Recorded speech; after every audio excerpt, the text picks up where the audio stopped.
بسم اللہ الرحمن الرحیم۔ السلام علیکم۔ امیہ بن خلف نے آپ پر بہت ظلم ڈھائے۔ ایک دن وہاں سے حضرت ابوبکر رضی اللہ تعالیٰ عنہ کا گزر ہوا تو امیہ بن خلف کے گھر سے آہذاری کی آوازیں آ رہی تھیں۔ پوچھنے پر معلوم ہوا کہ حضرت بلال حبشی کے ساتھ ظلم و ستم ہو رہا ہے۔ حضرت ابوبکر صدیق نے امیہ بن خلف کو ملامت کی، تیرا اس کام سے کیا سنورتا ہے؟ تو بلال کو اذیت نہ دے۔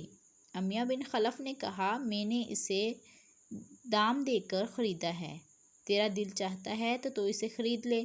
حضرت ابوبکر صدیق کے ہاں ایک غلام رومی فسطاط تھا جو حضرت ابوبکر صدیق کی دعوت اسلام قبول نہیں کرتا تھا۔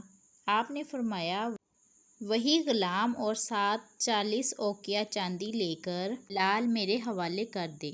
امیہ بن خلف نے منظور کر لیا۔ سودا طے کر پانے کے بعد امیہ بن خلف ہنسنے لگا۔ حضرت ابوبکر صدیق رضی اللہ تعالیٰ عنہ نے سبب پوچھا تو امیہ بن خلف نے کہا، تم اتنے زمانے شناس انسان ہو اور کامیاب تاجر ہو، مگر آج تم نے گھاٹے کا سودا کر لیا۔ مجھے بے حد قیمتی غلام اور 40 اوقیہ چاندی دے کر ایک بیکار غلام خرید لیا، ایسے غلام کو جس میں 1 درہم کے عوض فروخت کرنے پر تیار تھا۔ یہ سن کر حضرت ابوبکر صدیق رضی اللہ تعالیٰ عنہ نے فرمایا، بخدا آج تو مجھ سے بلال کے عوض میں یمن کی بادشاہت بھی مانگتا تو وہ بھی تجھے دینے کو تیار تھا۔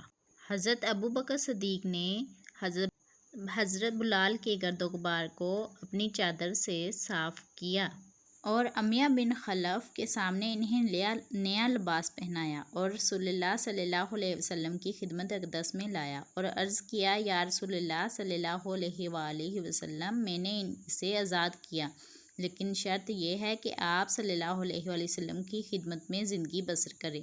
حضرت بلال رضی اللہ تعالیٰ عنہ نے عرض کیا، میں حضور صلی اللہ علیہ وسلم سے جدائی نہیں چاہتا، آپ یہ شرط چاہے رکھیں یا نہ رکھیں۔ حضرت بلال رضی اللہ تعالیٰ عنہ کی استقامت استقلال کو اس کا یہ صلہ ملا کہ رسول اللہ صلی اللہ علیہ وسلم کے مؤذن بنے اور سفر و خضر میں ہمیشہ اذان کی خدمت ان کے سپرد ہوئی۔ موسم گرما کی ایک صبح تھی۔ امیہ بن خلف حسب معمول اپنے تاجر ساتھیوں کے ساتھ وقت گزارنے کے لیے گھر سے نکلا۔ تاجروں کی یہ محفل خانہ کعبہ کے سائے میں لگتی تھی۔ تاجروں کے ساتھ ان کے غلام بھی ہوتے تھے جو کچھ فاصلے پر بیٹھے اپنے اپنے آقاؤں کے اشارے کے منتظر رہتے تھے۔ ان آقاؤں میں امیہ بن خلف کے غلام بلال بھی تھے۔ تمام تاجر خانہ کعبہ کے سائے میں بیٹھے خوش گپوں میں مصروف تھے۔ ان تاجروں کے غلام بھی سائے میں بیٹھے ہوئے تھے۔ اتنے میں ابو جہل کی آواز نے غلاموں کو چونکا دیا۔ ابو جہل کا غلام ہڑبڑا کر اٹھ کھڑا ہوا، مگر ابو جہل تو کچھ اور ہی کہہ رہے تھے۔ اسے دیکھو، وہ کہتا ہے وہ خدا سے باتیں کرتا ہے۔ ابو جہل کا فکرہ قہقہاؤں میں ڈوب گیا۔ محمد بن عبداللہ صلی اللہ علیہ وآلہ وسلم نے خاموشی اختیار رکھی۔ پیغمبر صاحب، آپ صلی اللہ علیہ وسلم ہمیں پانی پر چل کر کیوں نہیں دکھاتے؟ اس بار امیہ بن خلف کی آواز بھری۔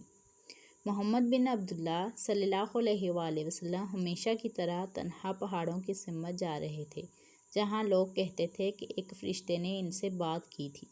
وہ ابو جہل کے طنز سے بے نیاز کعبہ کے گرد چلتے چلتے نظروں سے اوجھل ہو گئے۔